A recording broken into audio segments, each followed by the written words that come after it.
Okay, so I'm here with Havard. He's the filmmaker behind We Are the Nation. Congratulations for your film for Nice. Thank you. Welcome to the Pleasure Dome.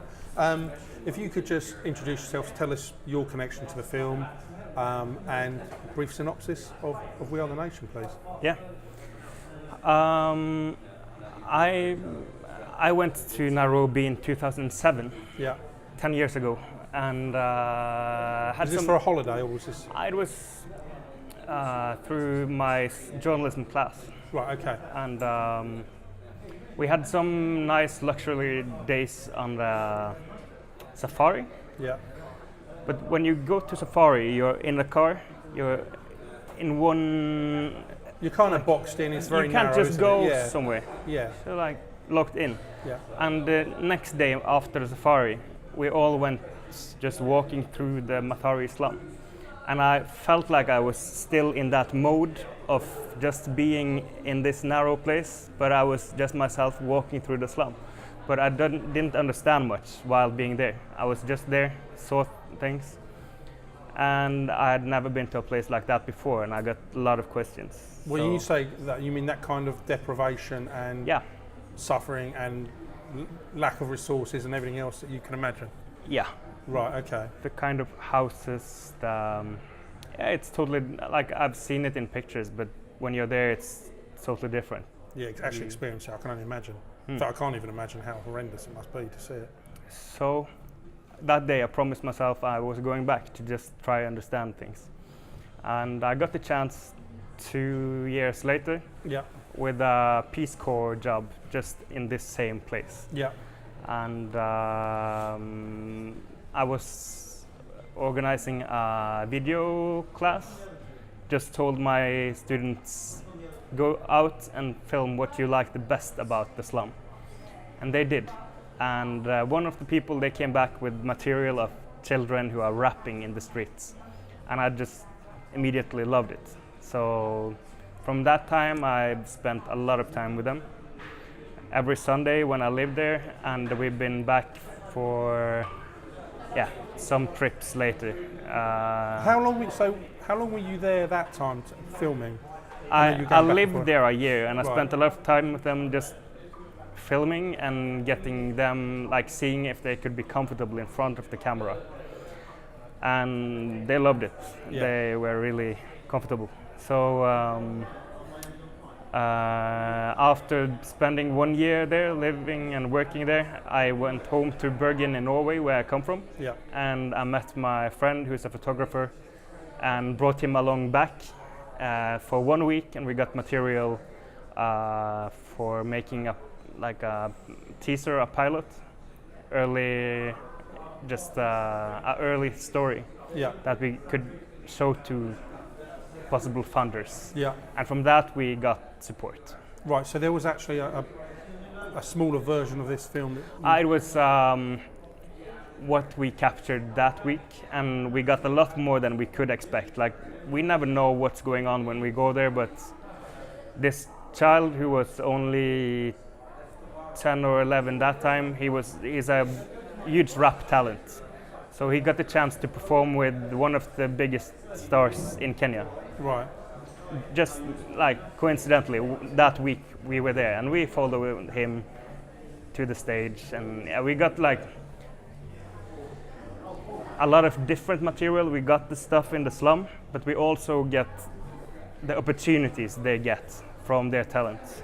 And where did the title actually come from? Because you could have chosen any number of names, but where did that come about? It's one of their earliest raps. They made that one in 2008, just after the post-election violence in Kenya, which is the motivation for them to make this group. There are children from different tribes coming together, rapping together with positive messages like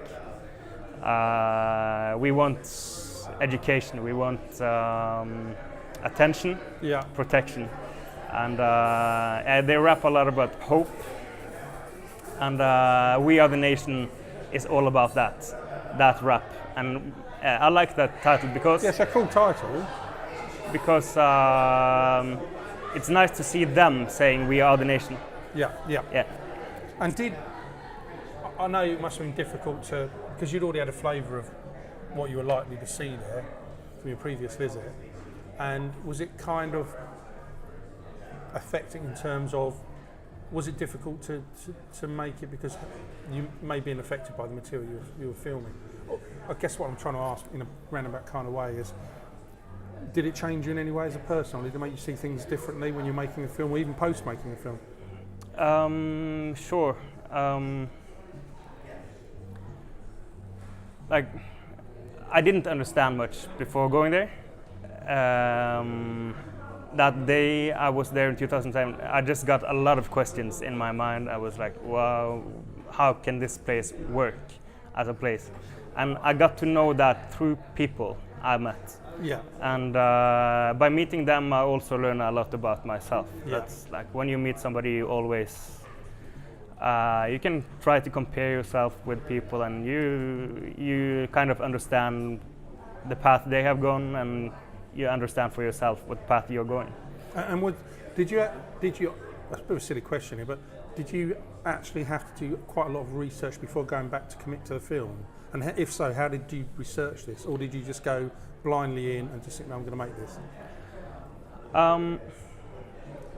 While being there, I'm like, because I was there just before the election in 2007, I was very curious what was going on, and it was just natural to do research. It wasn't like nothing I was that doing. Was just part of it, yeah. It was just natural for me. And when you, because you've obviously got to ask all these people that are going to be on camera how they felt about it. In general, were they all interested in doing the project? Did some of them say, well, look, it's not for me? How were they? Were they very inviting? Yeah. All of them? Yeah. Blimey. They loved it. And because they're rapping that they want attention, and that's what I'm giving them through the film. And what was the most enjoyable part about making it? The most enjoyable part? Just hanging out with these beautiful people, and to see that, because a lot of like aid projects, when other people from other countries come to a place, they can tell people what they are going to do. Yeah. This case is not like that. That's what I liked most about them, because it's their own initiative. Like, they found out that rapping works for them, and through the rap they have positive messages that they can, and they also become very self-confident, and they get chances from their own initiative. They get friends through performing because they are good on stage. And so they are good at making friends. Yeah. Americans and German, they work with the German embassy. They work with a lot of people who through performances they get some money so that they can pay their school fees. But yeah, it's just amazing that they have made this project for themselves and that it works so well. And what, I mean, you've experienced or seen the kind of life that a lot of these people lead. I mean, what can be done, not just money, maybe it is money, in terms of how can it change? What can be done to change what's going on there? In your opinion? Projects like Billion Music Family, that my film is about, by focusing on the new generations who are growing up and giving them a chance, and listening to them, giving them attention,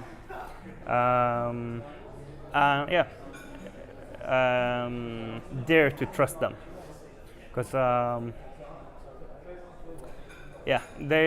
guess they actually know a lot better what's good for their own lives than many other people who are just coming there, living there for a while, getting a salary, and then leaving. Yeah. Which happens everywhere. Yeah. In terms of the funding that you managed to secure for this, so I know you've done like a test reel, or that's the wrong word, but a proof of concept maybe. And when you're actually offered the fund, given the funding, how do you prove? Well, that's maybe the wrong word.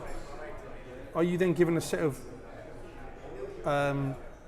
bullet points that you've got to achieve when you make this? How does that work? I mean, are you then given X amount of money, but then how do they know that you're working to a set of guidelines, or is it just a case of the finished project, or do you have to send them daily proofs? How does this work?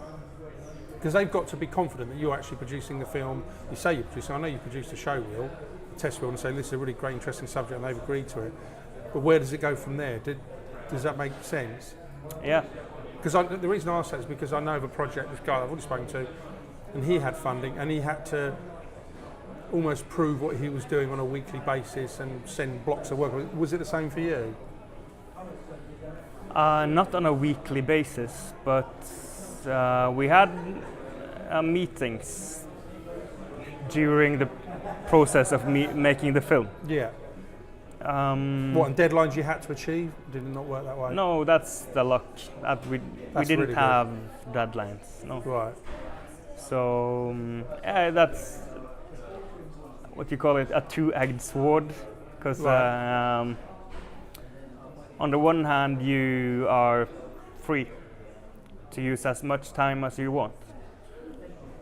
But after a while, you're looking for getting the film done. Yeah, yeah. But it came natural. It did. Yeah. And is there, or have you considered a sequel? Because you told a story to a certain point, but I'm assuming that you could carry the story on, couldn't you? Not so far, no. But it would be great, it's something you could do. But there is a possibility, yeah. But it's not like now at this point. Yeah, we've told the story that we wanted to tell at this time. Yeah. And although I know you're promoting this story, and this is the big thing for you, but what right now are you looking at working, or are you working on? What is the project that's after this? I'm guessing you've got a project. Yeah. If you can't say anything about it, don't worry. I don't think I will tell much about it. No, it's absolutely fine. Presumably, a documentary though. Yeah. Okay. And what was the most uplifting part about it? About making this film? Yeah, the whole film. Just, getting the chance to spend a lot of time with them, and see that they are starting in one place, believing in themselves, and they are managing to go the way, to take the steps to get forward and get education. And because they started some years back, the children have become youth and even adults now. Yeah. And have they seen the film? Have they all seen the film? Not all of them, but I'm going back to Nairobi for a slum film festival. Right, okay. They have an inflatable screen in the middle of the slum on a football ground, and at night it will be screened in front of thousands. That's really brilliant. Yeah. Would you live there? I know you really like the country, but would you live there? I mean, do you love it enough that you would want to spend a long time in the country? I have lived there a year when I... No, but I mean for a big block of time. Yeah, I did love it, yes. And I am going back to Africa. Yeah. Right, okay. Well, not just there, other parts, I guess you're going to. I'm going to another part now. Right, okay, fantastic. That's it. Yeah. Wonderful. Thank you very much for that. Thank you very much for your time.